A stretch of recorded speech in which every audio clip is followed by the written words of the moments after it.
വാർത്തകളിലേക്ക് വിശദമായി. കുഞ്ഞാലിക്കുട്ടിക്കെതിരെ റൌഫ് നടത്തിയത് ബ്ലാക്ക്മെയിലിംഗിന്റെ തെളിവുകൾ ജയ്ഹിന്ദ് ന്യൂസിന് ലഭിച്ചു. കോടികൾ ആവശ്യപ്പെട്ടുള്ള വിലപേശലാണ് റൌഫ് നടത്തിയത്.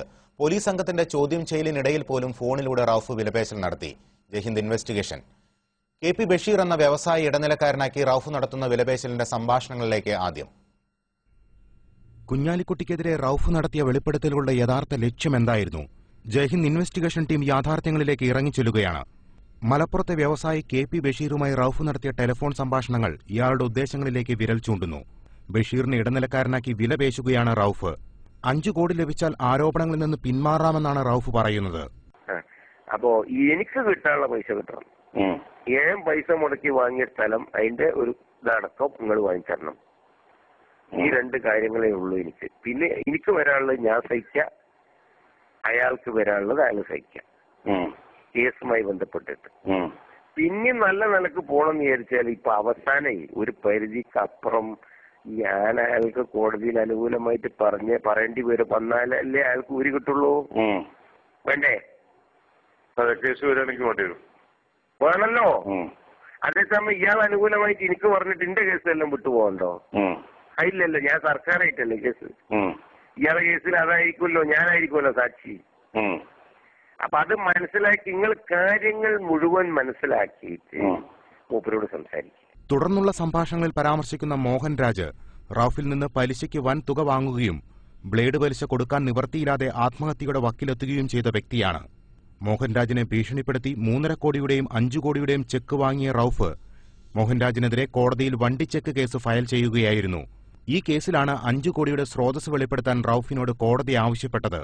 തുടർന്ന് നടന്ന ആദായനികുതി റെയ്ഡിൽ റൌഫുണ്ടാക്കിയ വ്യാജ സീലുകളും രേഖകളും കണ്ടെടുക്കുകയും റൌഫ് ജയിലിലാകുകയും ചെയ്തു. ഈ കേസ് ഒത്തുതീർപ്പാക്കിയതിലൂടെ ഉണ്ടായ നഷ്ടം കുഞ്ഞാലിക്കുട്ടി നികത്തണമെന്നാണ് റൌഫ് ആവശ്യപ്പെടുന്നത്. നിങ്ങൾ നോട്ട് ചെയ്ത് വെക്കും പോയിന്റ്സ്. ഈ കാര്യങ്ങൾ സംസാരിച്ച് അതിന് രൂപം ഉണ്ടാക്കണം. മോഹൻരാജിന്റെ കാര്യത്തിൽ എനിക്ക് വരുന്ന നഷ്ടം മൂപ്പര് നിർത്തി തരണം. ഞാൻ ജയിലിൽ പോയി നിങ്ങൾ പറഞ്ഞ നേരത്തെ പറഞ്ഞ അതിന്റെ ആവശ്യമില്ലെന്നും പറഞ്ഞു. മോന്റെ തന്നെ ഞാൻ വാങ്ങിക്കോളായിരുന്നു. എന്താ പഠിച്ചോ, നിങ്ങൾക്കൊന്നും മനസ്സിലാകില്ല. ഇല്ല, ഞാൻ അങ്ങനെയല്ല പറഞ്ഞത്. എനിക്ക് കിട്ടാനുള്ള എമൗണ്ടിൽ എത്രയാണോ അതിൽ എത്ര വെച്ചിട്ടാണോ ഓൻ തന്നത് അതിൽ വരുന്ന നഷ്ടം അയാൾ വക വെച്ച് തരണം എന്നാ ഞാൻ പറഞ്ഞു. ബാക്കി ഞാൻ ഓരോട് വാങ്ങിക്കോളാന്നാ പറഞ്ഞു. അല്ല, അത് മോഹൻരാജിട്ടില്ല സംസാരിക്കണ്ടി. അത് ഞാൻ സംസാരിച്ചോളൂ. അല്ല, ഞാൻ നിങ്ങളും കൂടി സംസാരിക്കാം. അതിപ്പോ നിങ്ങളോട് പറയാൻ പറ്റുന്ന സാഹചര്യം ഇല്ല എനിക്ക്. കാരണം വെച്ചാൽ അത് ഏകദേശം ഇപ്പൊ ഒരു ധാരണയിൽ ഞങ്ങൾ എത്തി നിൽക്കണം. മനസ്സിലായില്ലേ? അല്ല, ധാരണയിൽ എത്തിക്കൂടെങ്കിൽ പിന്നെ ഇങ്ങനെ നഷ്ടം മൂപ്പരോട് ചോദിക്കാം. എന്താ പഠിച്ചോനെ ചെയ്യാ മനസ്സിലാവില്ല. ബഷീർ, നമ്മളെ കേസ് വീക്കാവുമ്പോ നമ്മളെന്താ ചെയ്യാ? നമ്മളത് വേറെ സെറ്റിൽ ചെയ്ത് വിടാൻ നോക്കൂലേ? ഇയാളായിട്ടുള്ളത് നോക്കാതെ ഞാൻ ഓനായിട്ട് വേറെ സെറ്റിൽമെന്റ് സംസാരിച്ചിരിക്കണു. അപ്പൊ ആ സെറ്റിൽമെന്റ് എന്തായിരിക്കും വെച്ചാൽ കിട്ടണമെന്ന് കിട്ടട്ടെ, നമ്മൾ തടിയിൽ വെച്ചാലായി കിട്ടിയാൽ മതി എന്നല്ലേ നമ്മൾ നോക്കുക. Investigation team, Jaihind news. അന്വേഷണ ഉദ്യോഗസ്ഥൻ ചോദ്യം ചെയ്യുന്നതിനിടയിലും വിലപേശൽ തുടരുന്ന സംഭാഷണ ദൃശ്യങ്ങളിലേക്ക്. അന്വേഷണ ഉദ്യോഗസ്ഥൻ ചോദ്യം ചെയ്യുന്നതിനിടയിലും വിലപേശൽ തുടരുകയാണ് റൌഫ്. ഞാൻ കമ്മീഷണർ എടുത്താണുള്ളത്. ഞാൻ അപ്പൊ തുടങ്ങിയത് എന്റെ മൊഴി എടുത്തുകൊണ്ടിരിക്കുക. ഞാൻ അതിന്റെ ഇടയിൽ ലോഗ്യം പറഞ്ഞ് ഫോൺ എടുത്തതാ. ടിവിയിൽ തിരിച്ചു കാണിക്കണ്ടല്ലോ, റൌഫിനെ ചോദ്യം ചെയ്തുകൊണ്ടിരിക്കുകയാണ്. ഞാൻ നോക്കിയിട്ടില്ലേ, ഞാൻ അപ്പൊ വീട്ടിൽ വന്ന് കയറിയിട്ടുള്ളൂ. നിങ്ങൾക്ക് എന്താ തോന്നുന്നു, മൂപ്പരതിന് നിന്നേരൂലേ? എനിക്ക് ആറ്റിറ്റ്യൂഡ് കണ്ടിട്ട് നിൽക്കും എന്നുള്ളതാണ് എനിക്ക് തോന്നിയത്. ഓക്കെ, എന്നാ ബാക്കി പിന്നെ പറയാം. സാറ് വെയിറ്റ് ചെയ്യും. ഓക്കെ. 5 കോടി നൽകിയാൽ എല്ലാ പ്രശ്നങ്ങളും അവസാനിപ്പിക്കാമെന്ന വാഗ്ദാനവുമുണ്ട്. ഫുള്ള ഡിമാൻഡ് 5 കോടി റുപ്യ ഓന്റെ സ്ഥലം ശരിയാക്കി കൊടുക്കണം. അവന്റെ ആവശ്യം അതാ. Investigation team, Jaihind news. ഇനിയാണ് യഥാർത്ഥ ഉദ്ദേശം വ്യക്തമാകുന്നത്. കേസിൽ പരമാവധി ആശയക്കുഴപ്പം ഉണ്ടാക്കിയെന്നാണ് റൌഫ് വെളിപ്പെടുത്തുന്നത്. ചോദ്യം ചെയ്യലിനു ശേഷമുള്ള റൌഫിന്റെ പ്രതികരണത്തോടെ കാര്യങ്ങൾ കൂടുതൽ വ്യക്തമാകുന്നു. ഞങ്ങള് താമസമില്ലാതെ പെട്ടെന്ന് സംസാരിച്ചു തുടങ്ങിക്കോളി, ബാക്കി നമുക്ക് നോക്കാം. ആയിക്കോട്ടെ. അല്ല, ഇനിയിപ്പോ ഈ ബഹളത്തില് വേറെ വല്ലതും ഇല്ലല്ലോ? ഇല്ല, ഇനി ഞാൻ എന്റെ ഒരു പത്രസമ്മേളനം നടത്തും. ഞാൻ അതല്ലേ ഈ പോലീസിന്റെ ഭാഗത്ത് എൻക്വയറിയില് ഇപ്പൊ ആസ്പെക്ട് പ്രശ്നങ്ങളൊന്നുമില്ല.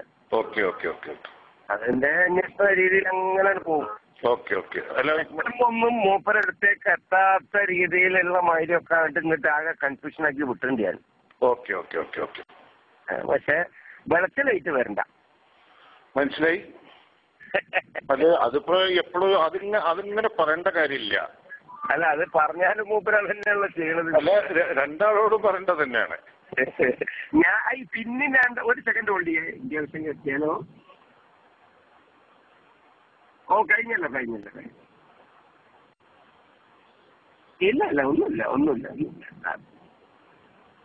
പിന്നെ അവര് കാര്യങ്ങളൊക്കെ ഒന്ന് ചോദിച്ച് മനസ്സിലാക്കായിരുന്നു എന്തൊക്കെയാണെന്നുള്ളതിന്റെ ഫുൾ ഡീറ്റെയിൽസ് ADGPന്റെ മുമ്പിൽ ഇരുന്നിട്ട് സംസാരിക്കുക. ഇല്ല വേറെ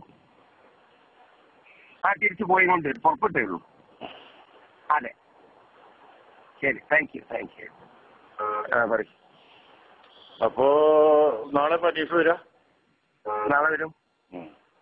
ആയിക്കോട്ടെ, ഞാൻ ഏതായാലും അനിഫാൻ ഇത് കാണും ചെയ്യാം.